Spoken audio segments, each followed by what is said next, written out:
जय माता दी दोस्तों। शुभ कार्तिक मास। कार्तिक महात्म्य दूसरा अध्याय। श्री कृष्ण भगवान बोले, हे प्राण प्रिय, उस गुणवती स्त्री को जब यह पता लगा कि उसके पिता और पति को राक्षस ने मार डाला है तो वह दुख से कातर हो विलाप करती हुई मूर्छित हो गई। चेत होने पर जब उसे अपनी परिस्थिति का ज्ञान हुआ तो हरि माया का ध्यान कर शांत हुई। उसने अपना शेष जीवन श्री हरि के चरणों में समर्पित करने का निश्चय कर लिया।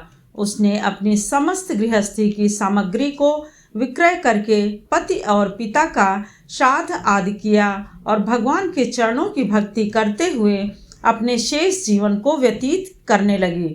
उसने जीवन पर्यंत एकादशी व्रत किए और समस्त कार्तिक मास धर्म पूर्वक व्यतीत किए। हे प्रिय, मुझे यह दोनों ही एकादशी और कार्तिक अति प्रिय है। जो भी इनका सेवन करता है वह मुझे अति प्रिय होता है।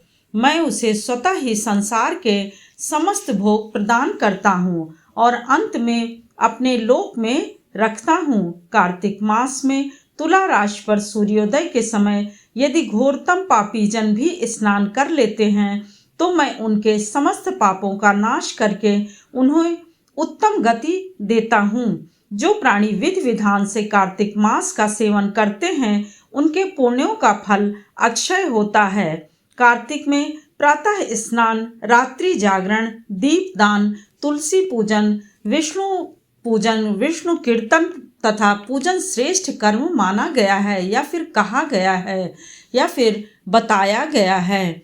भगवान विष्णु की भक्ति से ओतप्रोत होकर जो प्राणी उनके मंदिर को स्वच्छ करते हैं, चौक या सथिया लगाकर पूजन करते हैं, वे मुझे अति प्रिय हैं। मैं उनके समस्त पापों को नष्ट करके उन्हें समस्त वैभव तथा अंत में हरि लोक प्रदान करता हूँ। उन प्राणियों की गणना देवताओं में होती है। हे प्रिय, जब गुणवती अपने समस्त जीवन में प्रत्येक वर्ष नियम से कार्तिक मास का सेवन करती है या करती रही तो अनंत पुण्य उसे सहज ही प्राप्त हो जाते हैं या फिर प्राप्त हुए। मृत्यु होने पर गुणवती सद्गति को प्राप्त हुई। वृद्धावस्था में एक दिन ज्वर से पीड़ित होने पर भी जब वह हरि पूजन के अर्थ गंगा जी में स्नान करने को गई तो उसका शरीर कांपा और उसने गंगा के मध्य ही प्राण त्याग कर दिए। उसे लेने मेरे परम प्रिय पार्षद आए। उन्होंने उसे दिव्य विमान पर बिठाया और सम्मान पूर्वक मेरे लोक को ले आए। गुणवती ने मेरे लोक में आकर उन महान वैभवों का भोग किया जो देवताओं के लिए भी दुर्लभ होता है। हे सुमुखी, जब कंसादि दैत्यों के भार से पृथ्वी अत्यंत दुखी हुई तो ब्रह्मादि देवताओं ने मेरे पास आकर विनती की और तथा मुझे पृथ्वी पर अवतार लेना पड़ा।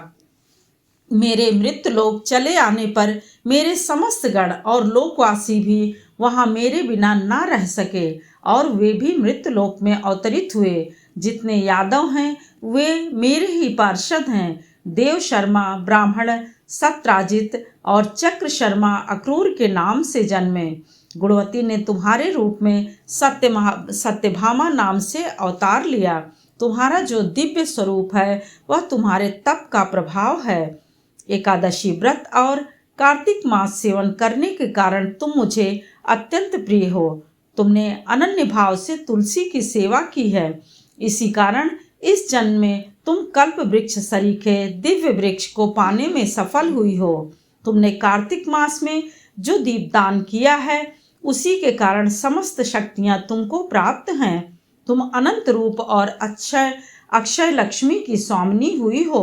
विष्णु भगवान की भक्ति निष्काम भाव से करने के कारण ही तुम मेरी पत्नी बनी हो और मुझे समस्त पटरानियों में भी प्रिय हो।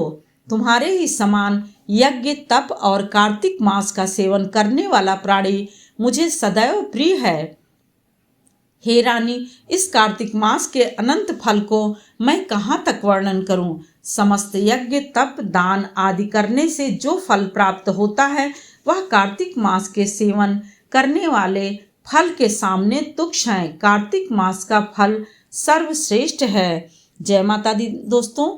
फिर मिलते हैं एक और नए वीडियो के साथ। तब तक के लिए लाइक करिए, सब्सक्राइब करिए और यदि जरा भी ये सहायक हो तो बेल बटन जरूर प्रेस करिए, जिससे कि नोटिफिकेशन सबसे पहले आपके पास पहुंचे। और शेयर करना बिल्कुल भी ना भूलें।